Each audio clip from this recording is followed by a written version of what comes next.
Hey guys, my name is Allie, and tonight I'm just here to share a little bit about the power of spoken word and the power that it had in my life. I went to a giant conference in Kansas City a few weekends ago, and it was amazing. I heard spoken word for the very first time. I heard Katie Wersing and Andrea Gibson, and it rocked my socks. So even though I've never done spoken word before in my life, I went back to my room and I'm like, well, I'm just going to try and write spoken word for the first time sitting here in a hotel stairway. And so I did.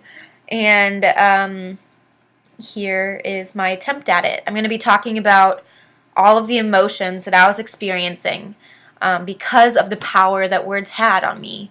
And keep in mind through this whole thing that you are listening to someone who doesn't really like emotions. They don't like showing emotion, at least.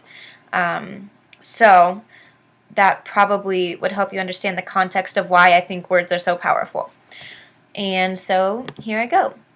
I was sitting in a crowd surrounded by the souls and cheers and hears of thousands of breaths with thousands of depths. But out of those thousands of breaths with thousands of depths, my mind focused only on one thing, on those words being spoken into me by this stranger, this reflection of me standing on stage.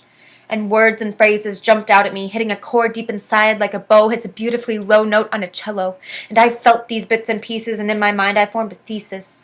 These words being spoken to us, to me, into me, were none other than the words of my very own soul itself, previously silenced and smothered by the logical, yet malfunctioning thing, this machine called my mind.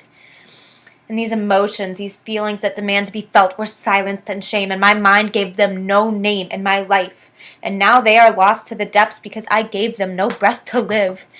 The feelings are the weeds in my perfect little lawn, the cracks in my freshly paved road that grow and spawn until others can finally see that something is wrong. And so I suppress them, these feelings that demand to be felt.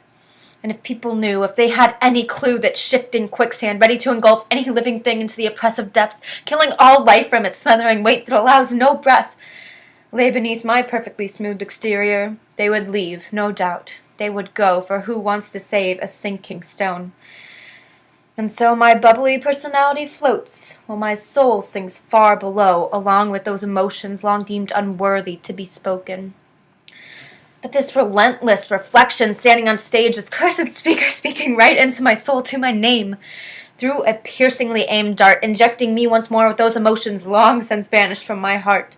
And as I feel these forbidden feelings flow through my veins, I tremble and shake at the power these emotions once held and that I previously felt, because the emotions shocked my system just like toes grown cold and numb that froze burn when dipped into a bucket of warm water, because this sudden injection of screaming warmth was too much of a shock on my system.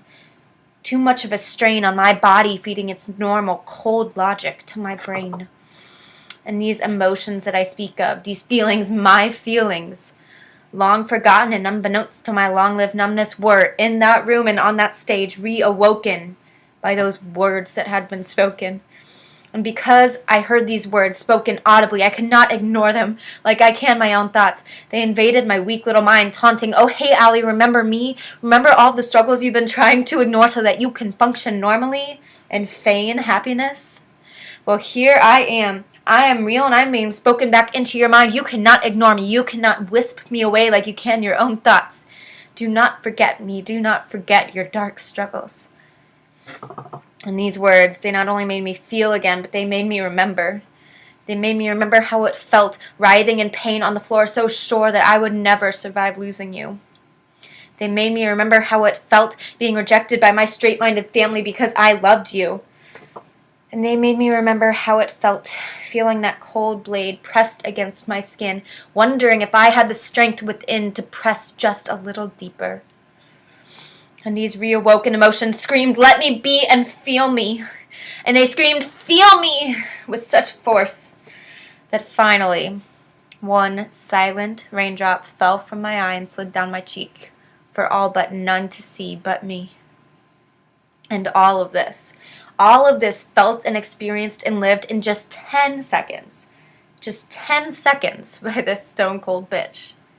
And all because of the incredible power of words.